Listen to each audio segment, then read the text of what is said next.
Lido, Yes. first things first. First things first. How are you? I'm very good. I am at Lowlands, so I am chilling. Okay. Yes. Well, before we talk about the music you've been making recently, I'd like to go back to the beginning.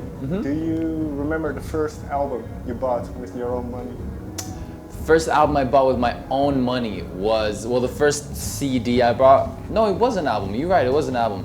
I bought the Lion King soundtrack with my grandma. I got money from my grandma. I was probably like 3 or 4.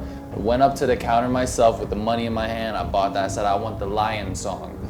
And I got it. And I play that a lot. It's incredible soundtrack, obviously. But I think that was like the very first CD that I bought. And then I think like later on in life with like money that I earned myself, probably the Confessions album by Usher. I think that was the first one that I like purchased myself with like, my parents didn't know about it or anything like that. That's probably the first music that I bought, yeah. And The Lion King, 3 years old, it's very difficult to remember, so let's take the Usher one. Yeah. Do you remember why this album? That's a good question. I think it was my friend, because I grew up in Norway in a very like remote, weird place. So for some reason, this exchange student from Chicago moved to my little city, and I was sort of the only kid in school that knew English well enough to really be friends with him. So I was sort of like, I had to be friends with him, and I liked him a lot. We became really good friends, and he showed me Kanye West, he showed me Eminem, he showed me basketball, he showed me all sorts of like American culture, and he's the reason why like I learned English with an American accent. I believe it was him that showed me like some Usher music videos or something that I really liked. And that album is still one of my favorite albums ever. So I'm very happy about that being the first one, yeah. And well, do you still listen to it? Oh yeah, I do, all the time. It's incredible. Yeah, what makes Usher so good then? I don't know. It's that album I think was very honest. I think that album came from a very personal experience, and he needed to make that album, and he needed to talk about the things that he did. And also I have a love for R&B music, just regardless. And he is an incredible singer, and has worked with a lot of my favorite producers as well, you know, from Just Blaze to Jermaine Dupri to Pharrell to whoever. Right. So I think there was a lot of things about that album that made it one of my favorite albums, and I don't know exactly which one, you know, is the main one, but What you say is interesting, because you grew up in a secluded place, like yes. you say, and then American culture you were introduced to American culture. What was it like? Because you say you have this love for R&B, but I suppose there wasn't that much around. There wasn't, but I'm probably the only kid in Norway who grew up with gospel music. Okay. So my dad ran a gospel choir that was not affiliated with a church. It was a standalone gospel choir. So they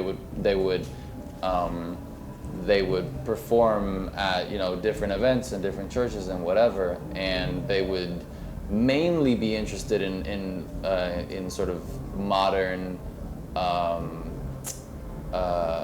American gospel music. So I grew up on Kirk Franklin and Fred Hammond and Donnie McClurkin, and it's sort of that, I think, gave me the potential to love soul music and R&B music very easily.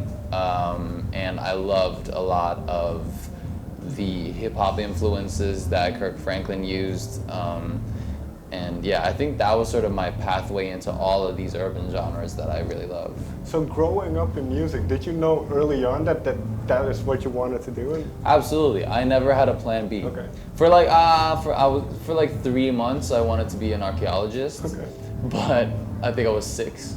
But other than that, I've always known that I wanted to do music. I got my first drum kit when I was 2 years old, and I started making songs and began making beats when I was like 9 or 10 probably. So I've never been sure exactly what I would be doing in music. I thought I was gonna be a jazz drummer for a very long time, and then I wanted to write songs instead, and then I started singing, and then I liked singing, and then I went back to producing. So I never really knew what kind of music or what lane of music I would be doing, but I always knew that I wouldn't be able to do anything else.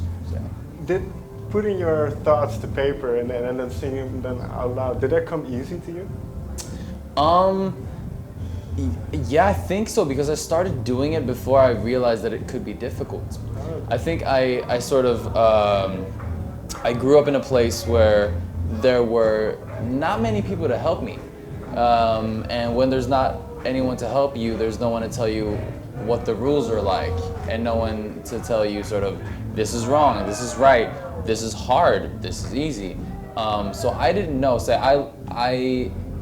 I was making beats. That was like the main thing for me. I discovered this like computer program on my dad's computer, and I really loved making beats, but I didn't know that I was making beats. I was just making music. And then I was like, somebody got to sing on it. I don't know anybody that sings. I don't know anybody who plays piano. I don't know anybody who does anything. So you just end up doing everything yourself.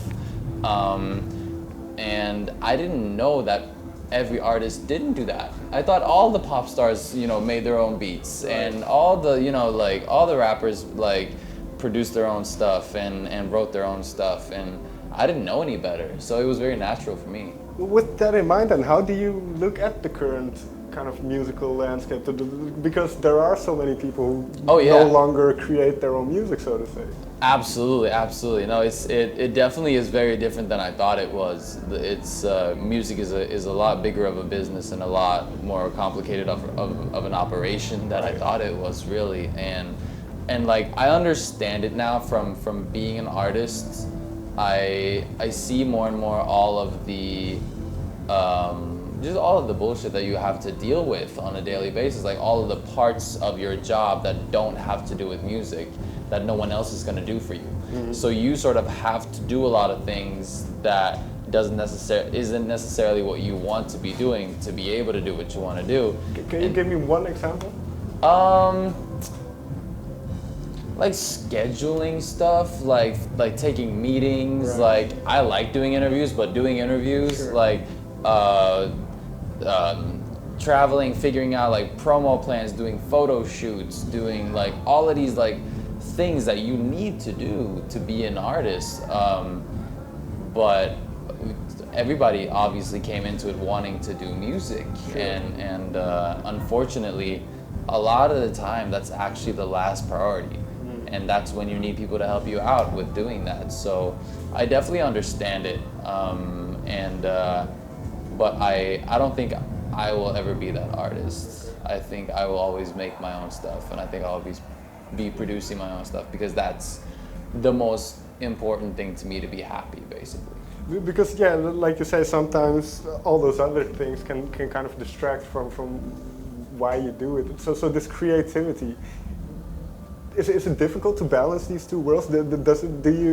Yeah, it can be difficult. It can definitely be difficult. It's but there's creativity in everything. You know what I mean? Like, it's luckily enough, I'm not like a drummer who I just play the drums and I love that. Like, I think my creativity is a lot wider than that. So I love coming up with photo shoot ideas, and I love figuring out like, how can we do this and this and this to make sure more people hear the music. Like, there is creativity in that too, if you let there be. Sure. So I love the entire process, honestly, and I feel very fortunate that I do, because I think I would be very frustrated if I didn't.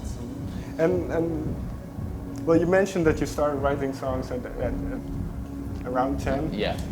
Do you still get the same feeling from it, doing it now, because all of that, all of the business side is now with it? Absolutely. Okay. Same feeling. The feeling of like when that last line of the verse finally rhymes, or like when when the snare drum finally sounds right, and when you're the sort of like the completion, like the achievement of it feels incredible, and I still get just as excited every time I get an idea.